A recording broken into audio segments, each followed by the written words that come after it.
প্রিয় শিক্ষার্থী বন্ধুরা, তোমরা সকলে কেমন আছো? আশা করি তোমরা সকলে ভালো আছো। আজকে আমি তোমাদের মাধ্যমিকের সেকেন্ড ইউনিট টেস্ট গণিতের দেখো সম্পূর্ণ সাজেশন আমি অলরেডি দিয়ে দিয়েছি তোমাদের। তোমরা যদি সেই ভিডিওগুলি না দেখে থাকো, আমি এই ভিডিও ডিসক্রিপশন বক্সে লিঙ্ক দিয়ে দেবো, তোমরা সেখান থেকে দেখে নিতে পারো। প্রত্যেকটা অধ্যায় থেকে যে সমস্ত প্রশ্নগুলি তোমাদের পরীক্ষায় আসবে, প্রত্যেকটা অধ্যায় থেকে আমি তোমাদের সাজেশন দিয়ে দিয়েছি পার্ট পার্ট করে। তোমরা যদি না দেখে থাকো, আমি এই ভিডিও ডিসক্রিপশন বক্সে লিঙ্ক দিয়ে দেবো, তোমরা সেখান থেকে দেখে নিতে পারো। ঠিক আছে, তো আজকে আমি তোমাদের জ্যামিতি থেকে দেখো বৃত্তের স্পর্শক সংক্রান্ত উপপাদ্য এবং সাদৃশ্যতা সংক্রান্ত উপপাদ্য, এই যে দুটি অধ্যায় থেকে উপপাদ্য আছে, এই দুটি অধ্যায় থেকে দুটো উপপাদ্য বলে দেবো, তার মধ্যে থেকে 100% কমন আসবে। ঠিক আছে, এছাড়াও তোমরা ভিডিওটি শেষে দেখতে পাবে কোন উপপাদ্যটি সব থেকে বেশি গুরুত্বপূর্ণ, আমি সেটাও বলে দেবো, তাই তোমরা ভিডিওটি সম্পূর্ণ দেখতে থাকো।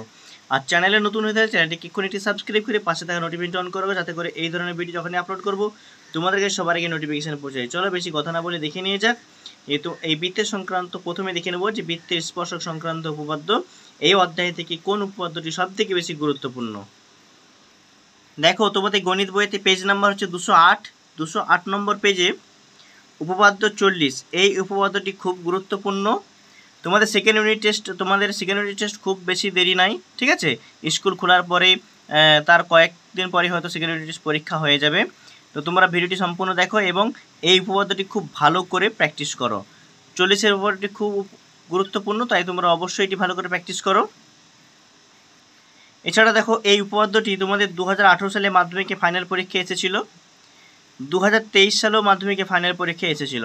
ঠিক আছে, তোমাদের সেকেন্ড ইউনিট টেস্টের জন্য কিন্তু এই উপপাদ্যটি খুব গুরুত্বপূর্ণ, তোমরা অবশ্যই এটা ভালো করে প্র্যাকটিস করো। আর এই উপপাদ্যটি কীভাবে করতে হয় তোমাদের যদি না জানা থাকে আমাকে কমেন্ট বক্সে কমেন্ট করে জানাও, আমি তোমাদের খাতায় কষে দেখিয়ে দেবো কীভাবে উপপাদ্যটি করতে হয়। ঠিক আছে, তো চলো নেক্সট দেখে নিয়ে যাক।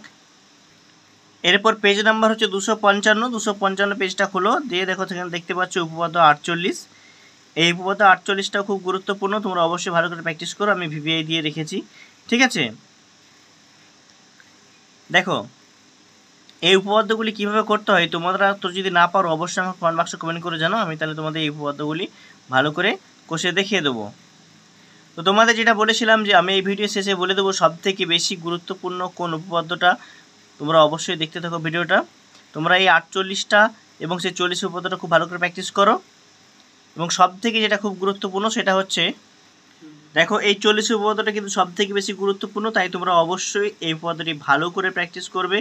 ঠিক আছে, আর বন্ধুরা তোমরা যদি বীজগণিত, পাটিগণিত এবং জ্যামিতির আরও ভিডিওগুলি পেতে চাও অবশ্যই আমাকে এই ভিডিওর কমেন্ট বক্সে কমেন্ট করে জানাও।